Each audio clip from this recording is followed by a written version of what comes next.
Hi friends YouTube channel को स्वागत। ଏହି ଭିଡ଼ିଓରେ ଆଲୋଚନା କରିବା ଜିକେ ବା ଜିଏସ୍ର ପ୍ରଶ୍ନ ଉତ୍ତରକୁ ଆଲୋଚନା କରିବା। ତା ପୂର୍ବରୁ ଆପଣମାନଙ୍କୁ ଅନୁରୋଧ ଆମ ଚ୍ୟାନେଲଟିକୁ ସବସ୍କ୍ରାଇବ୍ କରି ରଖନ୍ତୁ।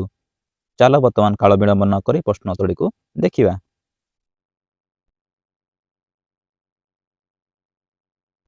ପୋର୍ଟ ବ୍ଲେୟାର କେଉଁଠାରେ ଅବସ୍ଥିତ? ପୋର୍ଟ ବ୍ଲେୟାର କେଉଁଠାରେ ଅବସ୍ଥିତ? Option D Andaman and Nicobar ଦ୍ୱୀପପୁଞ୍ଜରେ ଅବସ୍ଥିତ।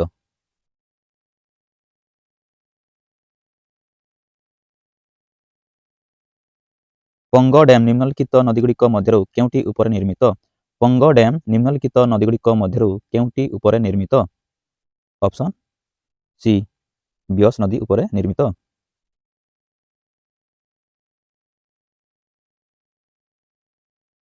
ଯେତେବେଳେ ଏକ ଧାତୁ ତାରରେ ଟାଣି ହୋଇପାରେ ଏହା ଡ୍ୟାସ୍ ବୋଲି କୁହାଯାଏ। ଯେତେବେଳେ ଏକ ଧାତୁ ତାରରେ ଟାଣି ହୋଇଯାଇପାରେ ଏହା ଡ୍ୟାସ୍ ବୋଲି କୁହାଯାଏ। ଅପସନ୍ ବି ଡକ୍ଟାଇଲ୍ ବୋଲି କୁହାଯାଏ।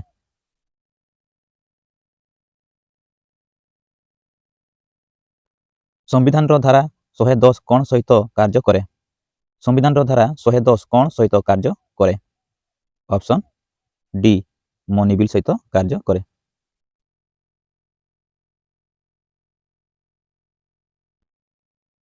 ଅକ୍ଟୋବର 2022ରେ କେଉଁ ରାଜ୍ୟ ସରକାର ଭାରତର ପ୍ରଥମ ସିଲିଣ୍ଡର ଲରିଜ୍ ଅଭୟାରଣ୍ୟକୁ ସୂଚିତ କରିଛନ୍ତି?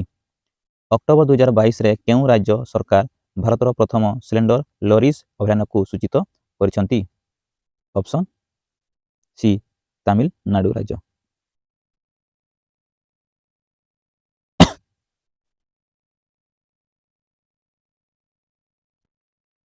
ନିମ୍ନଲିଖିତ ମଧ୍ୟରୁ କିଏ ସତ୍ୟଶୋଧକ ସମାଜ ପ୍ରତିଷ୍ଠା କରିଥିଲେ? ନିମ୍ନଲିଖିତ ମଧ୍ୟରୁ କିଏ ସତ୍ୟଶୋଧକ ସମାଜ ପ୍ରତିଷ୍ଠା କରିଥିଲେ? ଅପସନ୍ ବି ଜ୍ୟୋତିବା ଫୁଲେ ପ୍ରତିଷ୍ଠା କରିଥିଲେ। କେବେ ପ୍ରତିଷ୍ଠା କରିଥିଲେ? 1873 ମସିହାରେ। କେଉଁଠି କରିଥିଲେ ନା ମହାରାଷ୍ଟ୍ର ପୁନେ ମହାରାଷ୍ଟ୍ରରେ ପ୍ରତିଷ୍ଠା କରିଥିଲେ। ନିମ୍ନଲିଖିତ ଖେଳ ବା କ୍ରୀଡ଼ା ସହିତ କରବିନଲନ୍ କପ୍ ଜଡ଼ିତ? ନିମ୍ନଲିଖିତ ଖେଳ ବା କ୍ରୀଡ଼ା ସହିତ କରବିନଲନ୍ କପ୍ ଜଡ଼ିତ କେଉଁ ଖେଳ ସହିତ ଜଡ଼ିତ? ଅପସନ୍ ସି ଟେବୁଲ ଟେନିସ୍ ସହିତ ଜଡ଼ିତ।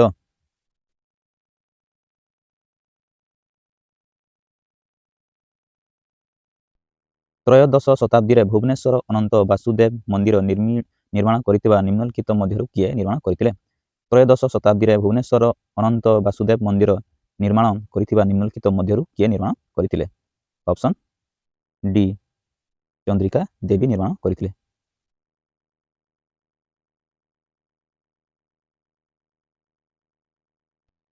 ଉଣେଇଶହ 32ରେ ନିମ୍ନଲିଖିତ ମଧ୍ୟରୁ ହରିଜନ ସେବକ ସଂଘ ପ୍ରତିଷ୍ଠିତ କିଏ? 1932ରେ ନିମ୍ନଲିଖିତ ମଧ୍ୟରୁ ହରିଜନ ସେବକ ସଂଘ ପ୍ରତିଷ୍ଠିତ କିଏ? ଅପସନ୍ ଏ ମହାତ୍ମା ଗାନ୍ଧୀ ପ୍ରତିଷ୍ଠା କରିଥିଲେ।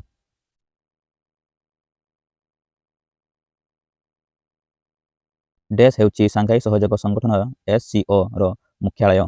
ଡ୍ୟାସ୍ ହେଉଛି ସାଂଘାଇ ସହଯୋଗ ସଂଗଠନର SCOର ମୁଖ୍ୟାଳୟ।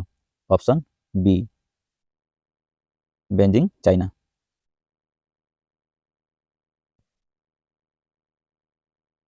ଜୀବମାନଙ୍କର ବର୍ଗୀକରଣ ଅଧ୍ୟୟନକୁ ଡ୍ୟାସ୍ କୁହାଯାଏ?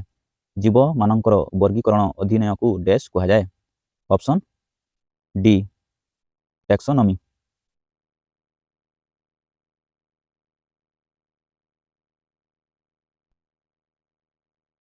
ନିମ୍ନଲିଖିତ ପରିବେଶ ଗତିବିଧି ମଧ୍ୟରୁ କେଉଁଟି ପ୍ରଥମେ ଉତ୍ତରାଖଣ୍ଡରେ ଆରମ୍ଭ ହୋଇଥିଲା? ନିମ୍ନଲିଖିତ ପରିବେଶ ଗତିବିଧି ମଧ୍ୟରୁ କେଉଁଟି ପ୍ରଥମେ ଉତ୍ତରାଖଣ୍ଡରେ ଆରମ୍ଭ ହୋଇଥିଲା? ଅପସନ୍ ବି ଚିପକୋ ମୁଭମେଣ୍ଟ 1974 ମସିହାରେ ହୋଇଥିଲା।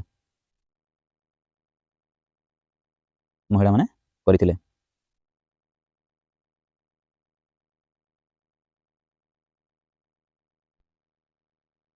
କାଲିଘାଟ ପେଣ୍ଟିଂ ନିମ୍ନଲିଖିତ କେଉଁ ରାଜ୍ୟରେ ଉତ୍ପନ୍ନ? କାଲିଘାଟ ପେଣ୍ଟିଂ ନିମ୍ନଲିଖିତ କେଉଁ ରାଜ୍ୟରେ ଉତ୍ପନ୍ନ? ଅପସନ୍ ବି ୱେଷ୍ଟବେଙ୍ଗଲରେ ଉତ୍ପନ୍ନ।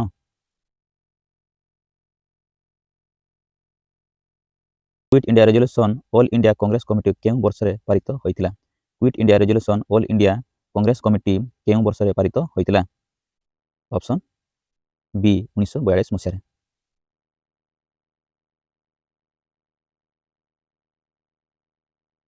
ନିମ୍ନଲିଖିତ ରାମସର ଆର୍ଦ୍ରଭୂମି ମଧ୍ୟରୁ କେଉଁଟି ପଞ୍ଜାବ ରାଜ୍ୟରେ ଅବସ୍ଥିତ? ନିମ୍ନଲିଖିତ ରାମସର ଆର୍ଦ୍ରଭୂମି ମଧ୍ୟରୁ କେଉଁଟି ପଞ୍ଜାବ ରାଜ୍ୟରେ ଅବସ୍ଥିତ? Option B ହରିକେଲେକ୍।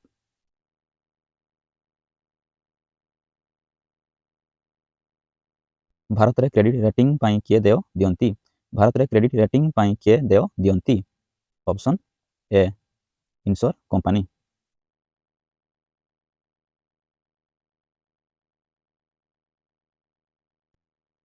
ସାଧାରଣ ବାୟୁ ପ୍ରଦୂଷଣକାରୀ PM2.5 ରେ PM କ'ଣ ପ୍ରତିନିଧିତ୍ୱ କରେ? ସାଧାରଣ ବାୟୁ ପ୍ରଦୂଷଣକାରୀ PM2.5 ରେ PM କ'ଣ ପ୍ରତିନିଧିତ୍ୱ କରେ? Option D particulate matter.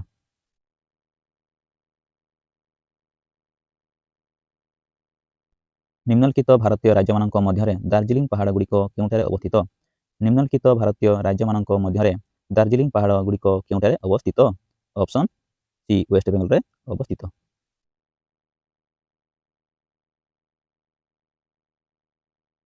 2019ରେ ଗଠିତ ଲୋକସଭା ଥିଲା କେତେତମ? 2019ରେ ଗଠିତ ଲୋକସଭା ଥିଲା କେତେତମ? ଅପସନ୍ ସି 17ତମ ଲୋକସଭା।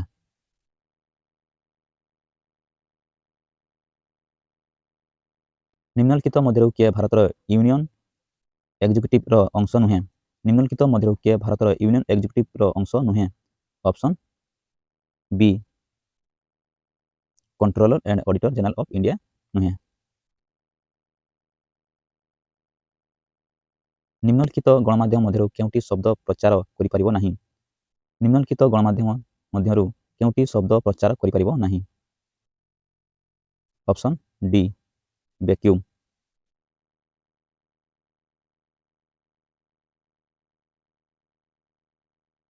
ନିମ୍ନଲିଖିତ ମଧ୍ୟରୁ କେଉଁଟି କେବଳ ହୋଷ୍ଟ ଅଣୁଜୀବର କୋଷ ଭିତରେ ପୁନଃପ୍ରକାଶିତ ହୁଏ? ନିମ୍ନଲିଖିତ ମଧ୍ୟରୁ କେଉଁଟି କେବଳ ହୋଷ୍ଟ ଅଣୁଜୀବର କୋଷ ଭିତରେ ପୁନଃପ୍ରକାଶିତ ହୁଏ? Option D virus.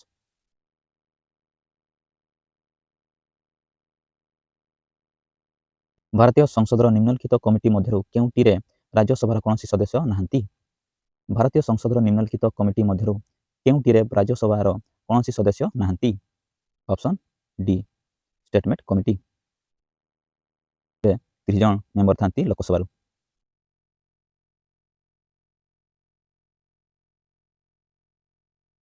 ନିମ୍ନଲିଖିତ ମଧ୍ୟରୁ କେଉଁଟି ଲିବରେଟର ଏକ ଉଦାହରଣ ଯାହା ଦୁଇଟି ବସ୍ତୁ କିମ୍ବା ପୃଷ୍ଠଗୁଡ଼ିକ ମଧ୍ୟରେ ଘର୍ଷଣ ହ୍ରାସ କରେ?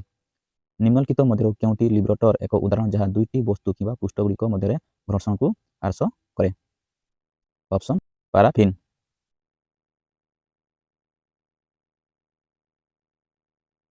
ମେକ୍ ଇନ୍ ଇଣ୍ଡିଆ ଯୋଜନା କେଉଁ ବର୍ଷରେ ଆରମ୍ଭ କରାଯାଇଥିଲା? ମେକ୍ ଇନ୍ ଇଣ୍ଡିଆ ଯୋଜନା କେଉଁ ବର୍ଷରେ ଆରମ୍ଭ କରାଯାଇଥିଲା? ଅପସନ୍ ଡି 2014ରେ ଆରମ୍ଭ କରାଯାଇଥିଲା। କ୍ୟାବିନେଟ୍ ଶବ୍ଦଟି ଭାରତୀୟ ସମ୍ବିଧାନର ନିମ୍ନଲିଖିତ ଆର୍ଟିକଲଗୁଡ଼ିକ ମଧ୍ୟରୁ କେଉଁଟିରେ ଉଲ୍ଲେଖ କରାଯାଇଛି? କ୍ୟାବିନେଟ୍ ଶବ୍ଦଟି ଭାରତୀୟ ସମ୍ବିଧାନର ନିମ୍ନଲିଖିତ ଆର୍ଟିକଲଗୁଡ଼ିକ ମଧ୍ୟରୁ କେଉଁଟିରେ ଉଲ୍ଲେଖ କରାଯାଇଛି?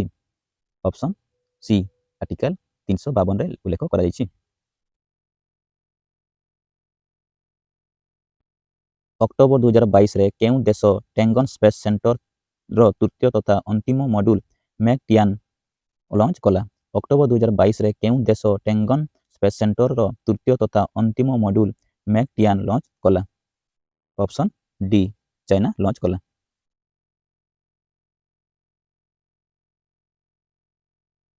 ନିମ୍ନଲିଖିତ ମଧ୍ୟରୁ କିଏ ଓଡ଼ିଶାର ପ୍ରଥମ ରାଜ୍ୟ ଶହୀଦ ଥିଲେ? ନିମ୍ନଲିଖିତ ମଧ୍ୟରୁ କିଏ ଓଡ଼ିଶାର ପ୍ରଥମ ରାଜ୍ୟ ଶହୀଦ ଥିଲେ? ଅପସନ୍ ଡି ଜୟକ୍ରିଷ୍ଣା ରାଜଗୁରୁ ମହାପାତ୍ର ପ୍ରଥମ ଥିଲେ।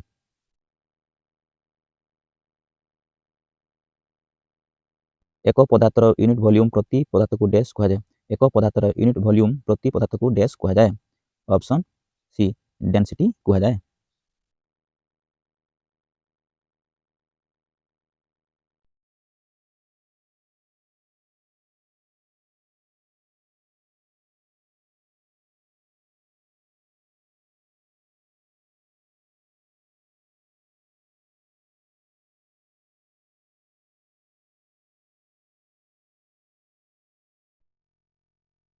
ଉଣେଇଶହ 24 ମସିହାରେ ଭାରତୀୟ ଜାତୀୟ କଂଗ୍ରେସର ବାର୍ଷିକ ଅଧିବେଶନ କେଉଁଠାରେ ଅନୁଷ୍ଠିତ ହୋଇଥିଲା ଯାହା ମହାତ୍ମା ଗାନ୍ଧୀଙ୍କ ଅଧ୍ୟକ୍ଷତାରେ ହୋଇଥିଲା? 1924 ମସିହାରେ ଭାରତୀୟ ଜାତୀୟ କଂଗ୍ରେସର ବାର୍ଷିକ ଅଧିବେଶନ କେଉଁଠାରେ ଅନୁଷ୍ଠିତ ହୋଇଥିଲା ଯାହା ମହାତ୍ମା ଗାନ୍ଧୀଙ୍କ ଅଧ୍ୟକ୍ଷତାରେ ହୋଇଥିଲା? Option D Belgaum.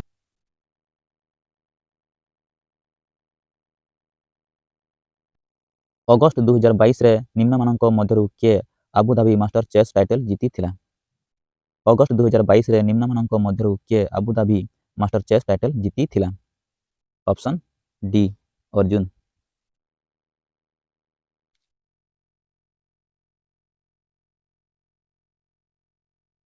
ନିମ୍ନଲିଖିତ ହ୍ରଦ କୂଳରେ ନନ୍ଦନକାନନ ଜୁଲୋଜିକାଲ ପାର୍କ ଅବସ୍ଥିତ। ନିମ୍ନଲିଖିତ ହ୍ରଦ କୂଳରେ ନନ୍ଦନକାନନ ଜୁଲୋଜିକାଲ ପାର୍କ ଅବସ୍ଥିତ।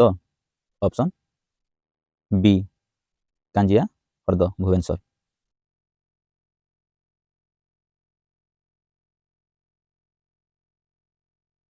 ଏକ ସରଳ ରେଖା କ'ଣ ଯାହା ଏକ ଏବଂ ଏକ ବିନ୍ଦୁରେ ଏକ ବୃତ୍ତକୁ ଭେଟିଥାଏ? ଏକ ସରଳ ରେଖା କ'ଣ ଯାହା ଏକ ଏବଂ ଏକ ବିନ୍ଦୁରେ ଏକ ବୃତ୍ତକୁ ଭେଟିଥାଏ? Option A ଟାଙ୍ଗଜେଣ୍ଟ।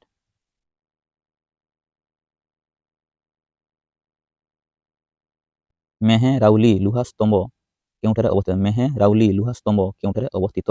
ମେହେରାଉଲି ଲୁହା ସ୍ତମ୍ଭ କେଉଁଠାରେ ଅବସ୍ଥିତ? ଅପସନ୍ ବି ଦିଲ୍ଲୀରେ ଅବସ୍ଥିତ।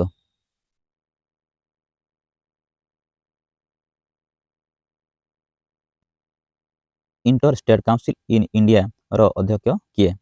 ଇଣ୍ଟର ଷ୍ଟେଟ୍ କାଉନସିଲ୍ ଇନ୍ ଇଣ୍ଡିଆର ଅଧ୍ୟକ୍ଷ କିଏ? Option A Prime minister of India, ଭାରତର ପ୍ରଧାନମନ୍ତ୍ରୀ।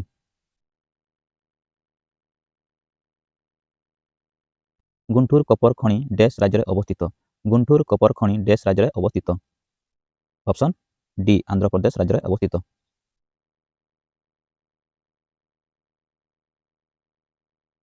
ନିମ୍ନଲିଖିତ ମନ୍ଦିର ମଧ୍ୟରୁ କେଉଁଟି ରାଷ୍ଟ୍ରକୂଟ ରାଜବଂଶ କୃଷ୍ଣ ପ୍ରଥମ ଦ୍ୱାରା ନିର୍ମିତ ହୋଇଥିଲା? ନିମ୍ନଲିଖିତ ମନ୍ଦିର ମଧ୍ୟରୁ କେଉଁଟି ରାଷ୍ଟ୍ରକୂଟ ରାଜବଂଶର କୃଷ୍ଣ ପ୍ରଥମ ଦ୍ୱାରା ନିର୍ମିତ ହୋଇଥିଲା? Option C Kailash temple Ellora, ମହାରାଷ୍ଟ୍ରରେ ଅବସ୍ଥିତ।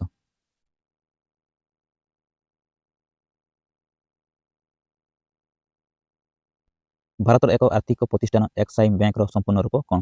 ଭାରତର ଏକ ଆର୍ଥିକ ପ୍ରତିଷ୍ଠାନ ଏକ୍ସାଇମ୍ ବ୍ୟାଙ୍କର ସମ୍ପୂର୍ଣ୍ଣ ରୂପ କ'ଣ? Option A export import bank of India.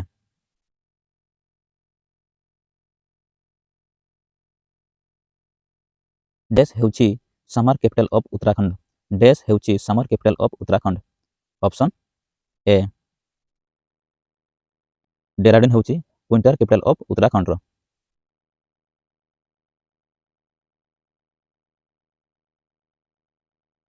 East cost ରେଲୱେର ମୁଖ୍ୟାଳୟ କେଉଁଠାରେ ଅବସ୍ଥିତ? ଇଷ୍ଟ କୋଷ୍ଟ ରେଲୱେର ମୁଖ୍ୟାଳୟ କେଉଁଠାରେ ଅବସ୍ଥିତ? ଅପସନ୍ ବି ଭୁବନେଶ୍ୱରଠାରେ ଅବସ୍ଥିତ।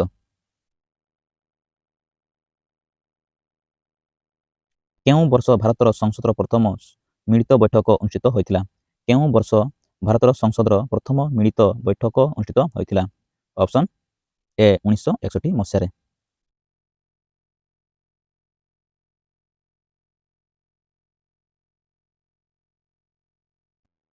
କାହ୍ନା ନ୍ୟାସନାଲ ପାର୍କ କେଉଁଠାରେ ଅବସ୍ଥିତ? କାହ୍ନା ନ୍ୟାସନାଲ ପାର୍କ କେଉଁଠାରେ ଅବସ୍ଥିତ? ଅପସନ୍ ଏ ମଧ୍ୟପ୍ରଦେଶରେ ଅବସ୍ଥିତ।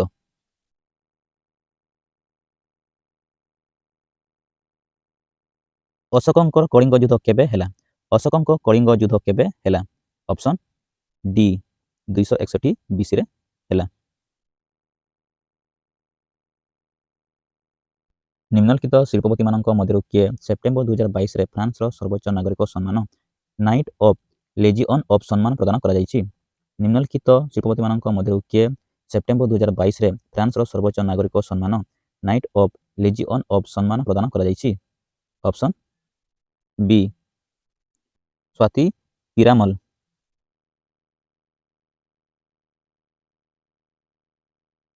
ଭାରତୀୟ ସଂସଦର ପବ୍ଲିକ୍ ଆକାଉଣ୍ଟସ୍ କମିଟି ଡ୍ୟାସ୍ ସଦସ୍ୟଙ୍କୁ ନେଇ ଗଠିତ? ଭାରତୀୟ ସଂସଦର ପବ୍ଲିକ୍ ଆକାଉଣ୍ଟସ୍ କମିଟି ଡ୍ୟାସ୍ ସଦସ୍ୟଙ୍କୁ ନେଇ ଗଠିତ? ଅପସନ୍ ବି 22 ସଦସ୍ୟଙ୍କୁ ନେଇ ଗଠିତ।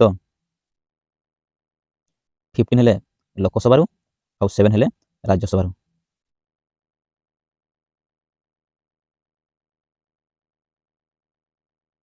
ଭାରତୀୟ ସମ୍ବିଧାନର ନିମ୍ନଲିଖିତ ଆର୍ଟିକଲଗୁଡ଼ିକ ମଧ୍ୟରୁ କେଉଁଟି ଏକ୍ସ ପୋଷ୍ଟ ଫକଟ ଆଇନକୁ ସୁରକ୍ଷା ଯୋଗାଏ? ଭାରତୀୟ ସମ୍ବିଧାନର ନିମ୍ନଲିଖିତ ଆର୍ଟିକଲଗୁଡ଼ିକ ମଧ୍ୟରୁ କେଉଁଟି ଏକ୍ସ ପୋଷ୍ଟ ଫକଟ ଆଇନରୁ ସୁରକ୍ଷା ଯୋଗାଏ? Option B article 20।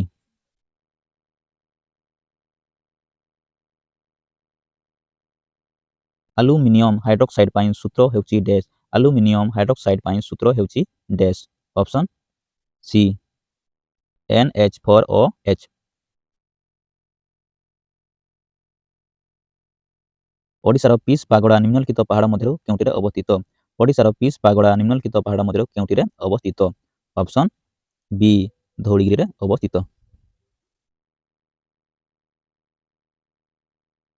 ନିମ୍ନଲିଖିତ ମଧ୍ୟରୁ କେଉଁଟି ଉଦ୍ଭିଦ ଏବଂ ପ୍ରାଣୀମାନଙ୍କର ରୋଗ ଅଧ୍ୟୟନକୁ ସୂଚିତ କରେ? ନିମ୍ନଲିଖିତ ମଧ୍ୟରୁ କେଉଁଟି ଉଦ୍ଭିଦ ଏବଂ ପ୍ରାଣୀମାନଙ୍କର ରୋଗ ଅଧ୍ୟୟନକୁ ସୂଚିତ କରେ? Option B pathology.